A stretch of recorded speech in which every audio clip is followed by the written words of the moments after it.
반갑습니다. 저는 정말 이 세상에서 가장 힘들다는 일과 육아를 병행하면서 정말 지치고 힘든 우리 워킹맘들에게 행복한 삶의 이정표를 만들어주고 있는 한국 워킹맘 연구소 이수연 소장입니다. 네, 반갑습니다. 네.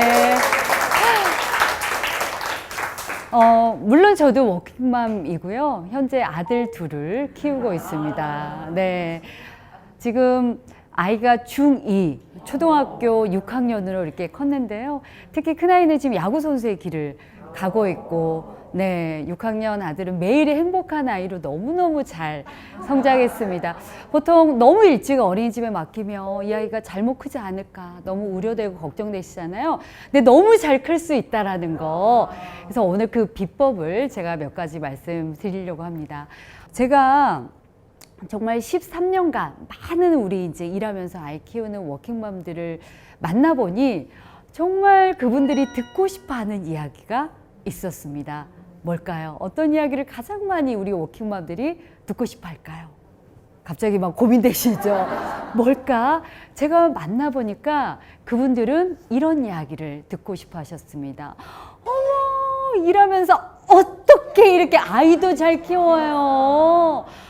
사실 이런 말 너무 듣고 싶어 하잖아요. 일도 잘하고 아이도 잘 키운다. 이런 말 너무 듣고 싶어 하잖아요. 특히 저 같은 경우는 또 워킹맘 전문가잖아요. 그래서 그런 마음이 사실 더 컸어요. 네, 근데 그때 당시에 저희 상황이 어땠냐면 일단은 남편이 안 들어오셨습니다. 일단 새벽에 나갔다가 밤늦게 들어왔고요. 소위 이제 독박 육아라고 하죠. 저는 이제 혼자 정말 아둥바둥 이제 일을 하면서 또 살림하면서 두 아들 키운다고 굉장히 많이 지치고 피곤하고 힘든 상황이었어요. 그래서 늘 산더미처럼 쌓여있는 이 일들을 그냥 하나하나 처리하는데 너무 이제 급급했던 이런 상황이었었습니다. 매일매일 그냥 이렇게 지내다 보니 어느 순간 제 아이가 5살 아이가 이런 모습이 보이기 시작했어요. 제 눈에. 어떤 모습이었냐? 바로 이런 모습이었습니다. 자, 네, 어떤 게 좀 눈에 띄시나요? 손톱 물고 있죠. 저 사실 몰랐어요. 안 보였었어요. 그래서 제가 깜짝 놀라서 아이 손을 봤더니 하도 물어뜯어서 손톱이 없는 거예요. 그래서 그때 제가 생각해 보니까 둘째 아이가, 그러니까 큰아이의 동생이 이제 2살 터울인데요. 동생이 태어나고서부터 제가 한 번도 손톱을 잘라준 적이 없었던 거예요. 근데 저한테는 안 보였어요. 내가 지치고 힘들면 안 보이더라고요. 그래서 그때 저 진짜 충격 먹었어요. 누가 제 뒤통수를 정말 망치로 후려치는 것처럼 너무 충격에 빠졌어요.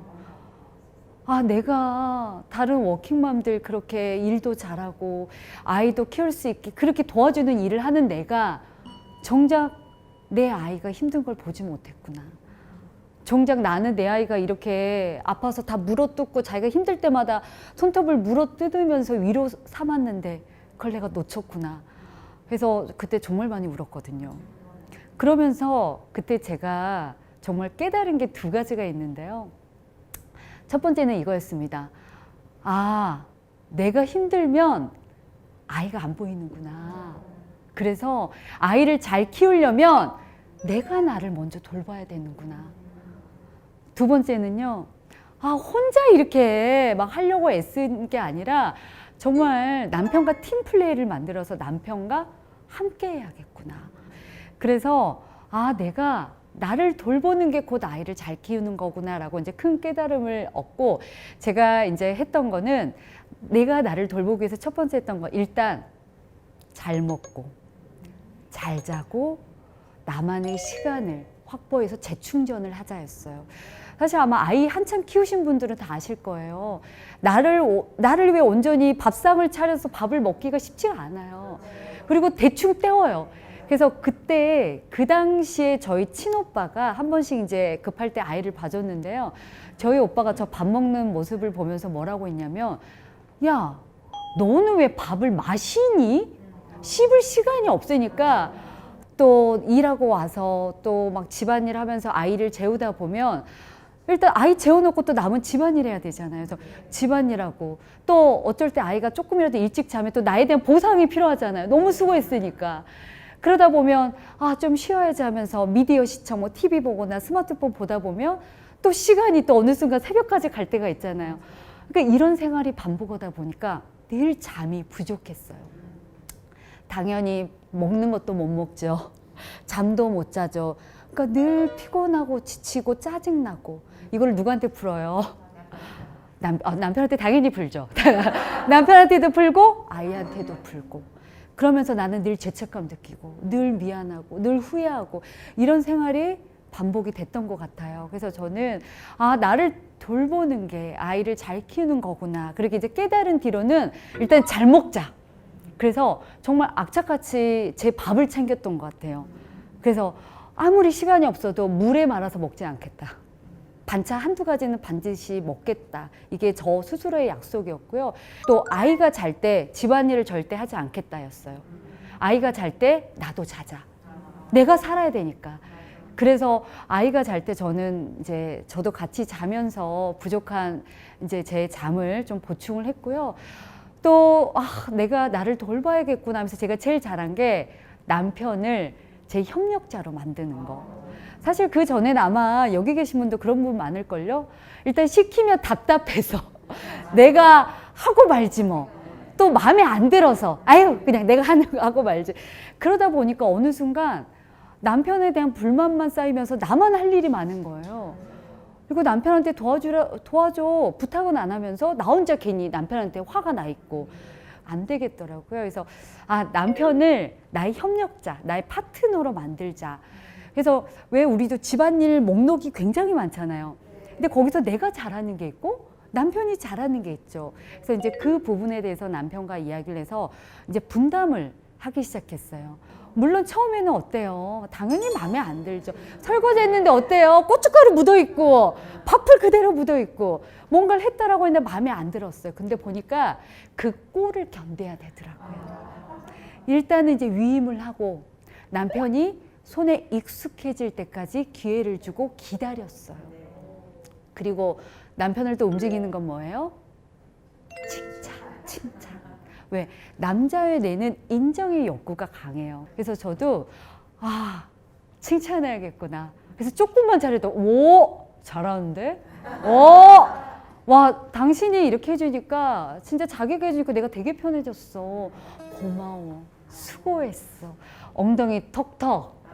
궁뎅이 팡팡 이거 좋아하는 거 아시죠? 그래서 그거를 자꾸 하니까 정말 어느 순간 남편이 너무너무 잘하는 거예요. 사실 지금은요 저희가 17년을 함께 살았는데요 현재는 저보다 집안일 더 많이 해요. 정말 아이들도 더 잘 케어하고요. 진짜 바뀌더라고요. 남편들도 시키면 잘 하거든요. 그래서 남편을 내 협력자로 만드는 것도 일하면서 아이를 잘 키우는 방법이라는 거 꼭 기억하시면 좋겠고요.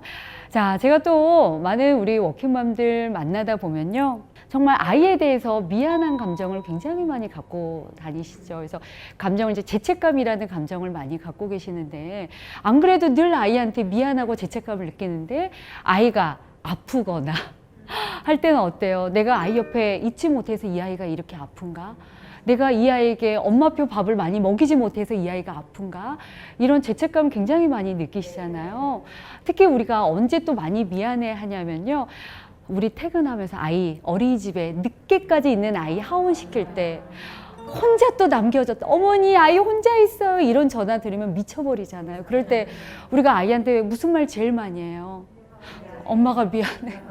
엄마가 늦어서 미안해. 엄마가 미안해. 이런 말씀 많이 하시잖아요. 근데 여러분 내가 아이한테 엄마가 미안해라는 이야기를 하면요. 아이는요. 엄마가 나한테 잘못하고 있다고 생각해요. 그래서 뭘 바래요? 보상을 바래요. 엄마 지금 나한테 잘못했지? 나 장난감 사줘. 엄마 지금 나한테 잘못했지? 나 아이스크림 사줘. 엄마 나한테 잘못했지? 나 업어줘. 이렇게 되는 거예요. 근데 우리가 일을 하는 게 아이한테 잘못할 일이 아니잖아요. 네. 그래서 어떻게 이제 하셔야 되냐? 아이한테 엄마가 미안해가 아니라 엄마가 올 때까지 기다려줘서 고마워요. 네. 고마워. 아이한테 고맙다라고 하면 어떤 일이 생길까요? 아이는 내가 엄마가 일할 수 있게 내가 엄마를 지켜줬어. 내가 이렇게 했어. 아이가 자부심이 생기면서 진짜 내 협력자가 되기 위해서 아이가 나를 도와줘요. 그래서 이제 뭐라고요? 미안해가 아니라 고맙다라는 이야기를 꼭 많이 해보시면 좋겠습니다. 자, 그리고 왜 우리 뭐든 때가 있다라는 이야기를 하죠. 우리 특히 워킹맘들은요, 애착에도 뭐가 있을까요? 골든타임이 있습니다. 우리 워킹맘들의 골든타임은 언제냐? 바로 퇴근 후 10분입니다. 사실 근데 우리 워킹맘들은 어떤 이야기를 해요? 내가 퇴근하고 다시 집으로 출근한다라는 이야기를 하잖아요. 가도 할 게 너무 많아요.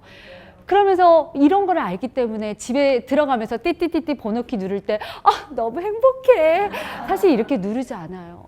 또 띡띡띡띡 눌러서 애가 엄마 그러면 잠깐만 뭐 옷 좀 벗고 엄마 잠깐만 저녁 준비하고 혼자 놀고 있으라고 했지 잠깐만 또 이러면서 막 소리를 지르고 이런 일이 반복이 되잖아요.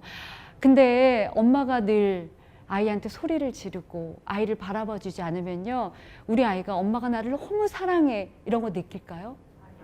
이런 거 못 느끼죠. 그래서 이런 일이 반복이 되면 오히려 아이는요, 엄마의 사랑을 확인받고 싶기 때문에 더 엄마 하면서 더 치대거나 아니면 문제 행동을 일으키면서 엄마의 관심을 받으려고 유도하죠. 그래서 어떻게 하냐? 이 애착 골든팁 10분을 잘 활용할 수 있는 방법을 알려드릴 건데, 일단은 띠띠띠띠 번호키 누를 때 힘든 거 알아요. 근데 의도적으로 이렇게 입꼬리만 한번 올려보세요. 입꼬리만 올려도 에너지가 바뀌는 거 아세요? 띠띠띠띠 이렇게 웃으면서 입꼬리를 올리면서 이렇게 누르시면서 문 열면 아이가 엄마 하잖아요. 이럴 때 딥허그 딥허그 하시면서 이런 말씀 해주시면 아이가 이제 어떤 말씀, 엄마가 우리 수연이 보고 싶어서 엄청 뛰어왔어. 사실 내가 아이한테 영혼 없이 사랑해 엄마 사랑하는 거 알지? 사랑한다고 이렇게 영혼 없는 100번의 사랑한다는 말보다 그 한 번 엄마가 너무 사랑해, 이 딥허그 한 번이 엄마의 사랑을 아이한테 쫙 충전하는 최고의 방법입니다. 그리고 딱 10분만 아이가 오늘 어린이집에서 무슨 일이 있었는지 이 쫑알쫑알 10분만 딱 들어주세요. 아이의 눈을 보면서. 그러면요, 그 10분이 엄청난 기적을 일으킬 겁니다. 그래서 딱 10분만 내 아이에게 투자해 보시길 제가 간곡히 꼭 부탁드리겠습니다. 자, 우리 워킹맘들, 나를 가장 잘하는 사람들한테 어떤 이야기 듣고 싶으신가요? 수고했다, 애썼다, 너 지금도 잘하고 있어. 우리 이런 이야기 너무 듣고 싶잖아요. 근데 누가 그런 말 해줘요? 안 해주잖아요. 꼭 그런 이야기를 다른 사람 입을 통해 들을 필요가 있을까요? 내가 나한테 해주면 어떨까요? 수고했다, 애썼다, 넌 지금도 참 잘하고 있다. 자, 내가 나한테 한번 해줘 볼까요? 자, 수고했어, 있었어, 넌 지금도 잘하고 있어. 네. 내가 나를 사랑해 줄 때 다른 사람도 나를 사랑해 주고, 내가 나를 진심으로 응원해 줄 때 다른 사람도 나를 응원해 줄 수 있습니다. 나를 응원하고 사랑해 주는 여러분이 되시길 진심으로 응원하겠습니다. 감사합니다. 네, 고맙습니다.